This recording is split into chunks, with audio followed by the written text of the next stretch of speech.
Holy shit, this year is stacked.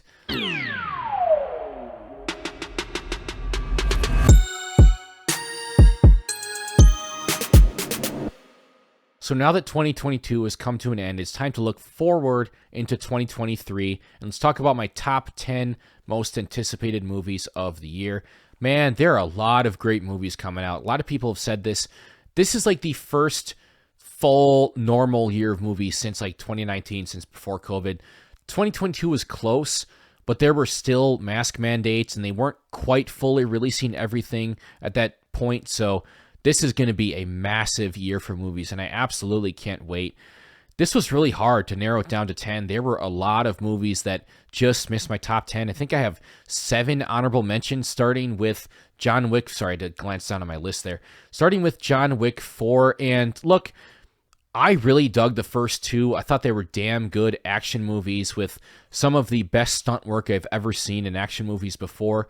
I was not as big of a fan of the third one for multiple reasons, but one of them being that 2, I felt set up 3 in such an organic way. It felt like, yeah, that felt like the natural progression of the plot. 3, on the other hand, ended in a way that felt they're just sequel baiting, that the plot is going in circles. So that's why I'm not looking forward to 4 as much. I mean, the trailer looks good. I'm certainly going to see the movie opening weekend, but that's why it's not quite in my top 10. My next honorable mention is Missing. Now, this trailer looks really good, and it is very similar to Searching. Apparently, it's actually in the same universe as Searching, and it has a very similar style with the way that the movie is shot and looks intense and thrilling. I was a big fan of Searching, so very much looking forward to this one, and I think it's coming out pretty soon, so can't wait to watch it. Another honorable mention is going to be Barbie. This seems like a strange choice for a movie, so it would have never been on this list or even close to it if it weren't for the people working on it. I mean, you have Greta Gerwig directing, who is great. I mean, I love Little Women. And then you have Ryan Gosling playing Ken and Margot Robbie playing Barbie. I'm in. Even if it's a strange concept for a movie, just those names alone has me very intrigued by this movie. Another honorable mention I have is Indiana Jones and the Dial of Destiny, which I think is kind of a stupid name. But look, I'm not as big of a fan of the Indiana Jones movies as most people are. I think they're good, except for Crystal Skull. But the thing that has me intrigued about this movie is the fact that James Mangold is directing. I'm a massive fan of James Mangold. I have loved everything he has done so far. Ford vs. Ferrari, Logan, I mean, great stuff. I mean, he has not missed yet. So because the fact that he is directing this movie, that's what has me interested in. Otherwise, I would have said, probably leave Indiana Jones alone, but Mangold being attached, now you have my attention. The next honorable mention I have is Dune Part 2.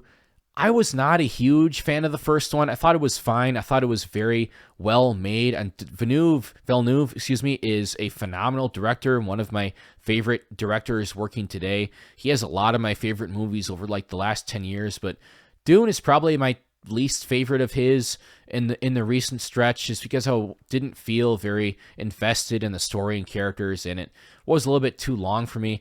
That being said, I am still excited for the second one because I think there's a lot of potential. Maybe if they focus on the action a little bit more, if the pacing's a little bit more, if they flesh out the characters a little bit more. So I am definitely still going to see the second one and am very much looking forward to it. Equalizer 3 is another honorable mention. I don't know if this is actually going to come out this year. I didn't even realize it was slated to come out this year until I looked at a list. I very much enjoy the first 2. I mean, they're very similar to John Wick. I mean, it's one guy kicking a bunch of ass. I mean, I have fun with those types of movies, and Denzel is always good. So the fact that he's going to do another one, that has me interested. But again, we'll see if it actually comes out this year. And then my final honorable mention is going to be The Marvels. This one is definitely my least anticipated MCU movie of this year, but I'm still looking forward to it. I didn't love the first Captain Marvel movie. I liked it more than most people did. I am mixed on Brie Larson in the role. I think that she was a pretty good choice, but just wasn't written and directed very well in the first Captain Marvel movie, and we have new writers and directors now, so hopefully that'll help. Plus, you have the inclusion of Miss Marvel, who I really enjoyed. She was awesome in her own show. I loved her relationship with her family, and I can't wait to see her in future MCU projects. And then we have Tiona Paris as Monica Rambeau as well. So them teaming up together will hopefully make for a better movie than the first Captain Marvel, which, again, I don't mind as much as most people do. But with that being said, we're now going to get into my actual top 10. Number 10 is going to be Oppenheimer. Now, a lot of you may be confused because I'm a massive Nolan fan, and the reason that this is so low is because despite the fact that I am a Nolan fanboy, and I definitely am, I'm just not that interested in him doing a biopic. Now, I'm sure it's going to be great. He's got great actors, and the trailer looks really good. I'm sure it's going to be very well done. I just really wish he would do something more original and creative, like Inception or Interstellar, something like that. If it were something like that, it would be higher on this list, but just Nolan's name attached to it alone gets it in my top 10. Just, I don't love the fact that he's using his talents on a biopic instead of doing something original. At number 9, I have Spider-Man Across the Spider-Verse. Now, this one, I also was surprised that it isn't higher given how much I love the first one. It is my favorite Spider-Man movie and, like, one of my favorite animated movies of all time. I just don't really know what to think of this movie. We've gotten 2 trailers and still know very little about it. I mean, the last trailer barely gave us any plot. Like, half of it was just a recap of the first movie and then showed us all of these Spider-Men, which is cool, but I would like to know a little bit more about the plot, and that's why it is this low and not higher. Number 8 is going to be Operation Fortune. Now, this is one that was supposed to come out last year, and I've been very much looking forward to it for a while. It got delayed, and for a while didn't even have a release date, which had me really confused. I was like, what the hell is going on with this? Then I went back and watched the trailer, and given the timing of when the movie was supposed to come out, now I understand. I was like, oh, okay, get it now. So if you know what I'm talking about, or if you go back and watch a trailer again, you'll get it too. But it's actually coming out now, so that's great. And I'm a big Guy Ritchie fan. I've enjoyed all of his movies that I've watched so far. The Gentleman being my favorite, and he's bringing back a lot of his typical cast members and also throwing Aubrey Plaza in there, which I think is a great inclusion. The trailers have looked really good. Just looks like a really fun Guy Ritchie action movie with a really good cast. What's not to look forward to with that? Number 7, I have Cocaine Bear. Man, I would not have put this movie on this list just based off the premise, but I think the trailer just nailed the tone so perfectly because it's not taking itself too seriously. It knows exactly what it is. The bear, it fucking did cocaine. It is a goofy concept. Yes, it is technically based off a true story, but not really if you know the true story. Most of this is actually not how it played out, so I'm very much looking forward to this because it seems like a movie that knows exactly what it is, and it's going to be a ton of fun. It's actually got a really good cast as well, and it's Ray Liotta's last movie, so it's got the Isaiah Whitlock from 48 Hours, who I'm a big fan of his. It's got Kerry Russell in it, so it's going to be awesome, and the actors seem to know exactly what movie they're in, too, so I'm very much looking forward to this. I think it's going to be a ton of fun. At number 6, I have Creed 3. Now, this one I was really skeptical about because Stallone is gone. Michael B. Jordan is directing for the first time, which we just don't know how good of a director he is because he's never directed a movie before, as far as I know. So there's the unknown there. The trailer has looked good, though. I mean, it is kind of a premise that we have seen in different forms before, but I think it's still a good one. Plus the inclusion of Jonathan Majors, who you'll hear me talk about him again on this list. I am obsessed with him. I mean, he is just incredible. One of the best actors in the world right now, and he is just getting started. So put him in anything, and I will be there. And I can't wait to see the rivalry between Michael B. Jordan and him play out throughout the movie. And plus the fact that I loved both Creed movies so far. So just really can't wait for this one, despite a little bit of reservation with Stallone not there and with Michael B. directing. So, but I have faith in him, and we'll see what happens. At number 5, I have Shazam! Fury of the Gods. Now, I really enjoyed the first Shazam. I thought it was awesome. It was basically the best version of that type of movie. It was very funny, very clever, had a ton of heart, and just felt genuine. I mean, a lot of the humor felt like characters actually in this situation, and such an enjoyable movie from start to finish. So naturally, I would look forward to the second one, and the trailers have been what I expected. They look to be promising another very fun movie, and I think that Zachary Levi is just perfect for this role. But I've seen all of the Fast and the Furious movies, lady. It's all about... So there is no reason to not look forward to this movie, given how much I enjoy the first one and how good the trailers look. Number 4 is going to be Mission Impossible Dead Reckoning Part 1. Man, Tom Cruise is just on a roll right now, and these Mission Impossible movies seem to just get better and better as they go. I mean, they still have not run out of steam somehow. Fallout was probably my favorite one. It was so damn good. And you have the same director again with Christopher McQuarrie. You have that awesome trailer. You have Tom Cruise doing all this crazy stuff for us fans. You have the inclusion of new actors like Haley Atwell and Pom Klementieff and a lot of the actors from the previous movies. This just, I mean, how could this not be good? Like I said, you have same director, and these movies have just been getting better and better as they go along. I just can't wait for this one. Mission Impossible is the pinnacle of action movies right now. Number 3 is going to be Scream 6. I am a massive Scream fan. Scream is my favorite horror franchise of all time. The first Scream movie is one of my favorite horror movies of all time. It is so damn good, so clever, so thrilling.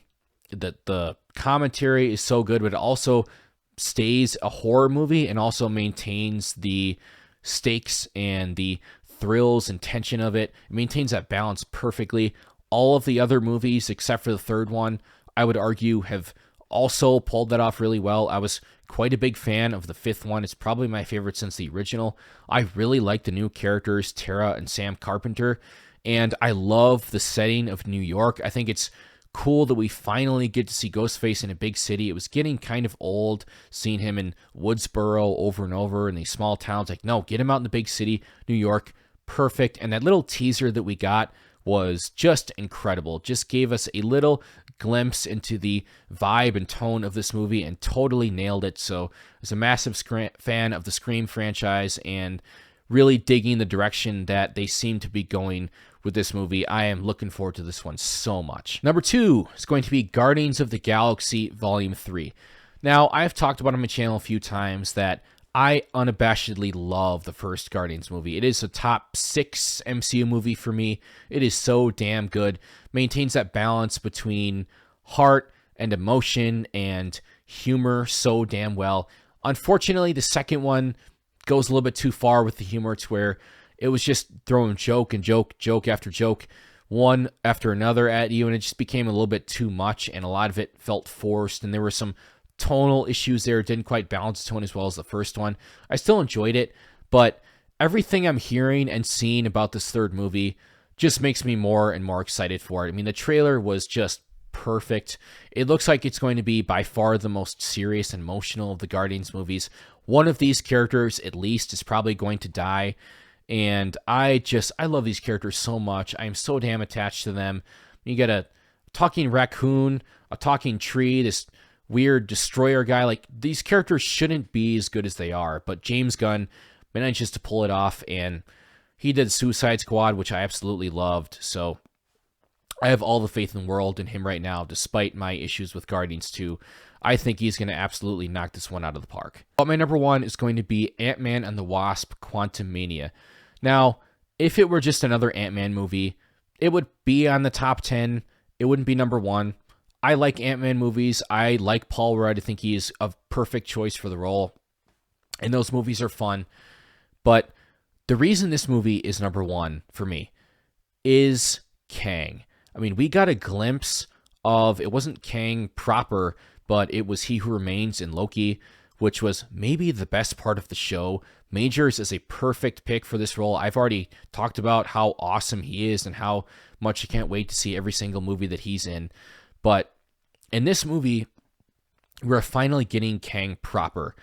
And God, was he awesome. And just that little glimpse we got of him in that trailer, and the leaked Comic-Con trailer with the line about, like, "You're an Avenger. Have I killed you before?" Ooh, just fucking chills, man. Kang is the reason this is my #1 most anticipated movie of the year. He is the next big villain, and we have yet to see him in his proper form, and we are finally going to do that in Ant-Man. We're going to see the real, sinister, threatening Kang, and God, I can't wait for that. For some reason, a lot of people don't have this movie in their most anticipated movies of the year list, which I don't understand, because what trailer did they watch? I mean, the trailer was awesome. The stakes seem to be high. It seems to be taking itself a little bit more seriously. And plus, we get to finally see Kang proper. What am I missing here? This movie looks incredible. I absolutely can't wait for it. And it's just right around the corner. So there you have it, guys. There's my top 10 most anticipated movies of 2023. Man, there's a lot of exciting stuff coming this year. It was really hard to narrow this down to 10. I could have maybe almost made a top 20, but I stuck with 10 and had those honorable mentions. What are some of your most anticipated movies of this year? Drop a comment below. Let's start a conversation. If you enjoyed this video, hit the like button. I always say this, but likes are so damn important. Just takes a second, pushes my video out to more people, and helps me grow my channel. So if you enjoyed the video, please do that. And if you want to see more, subscribe, hit the notification bell to get notified when I post a video. And stay tuned. Got a lot more stuff coming. I'll see you soon.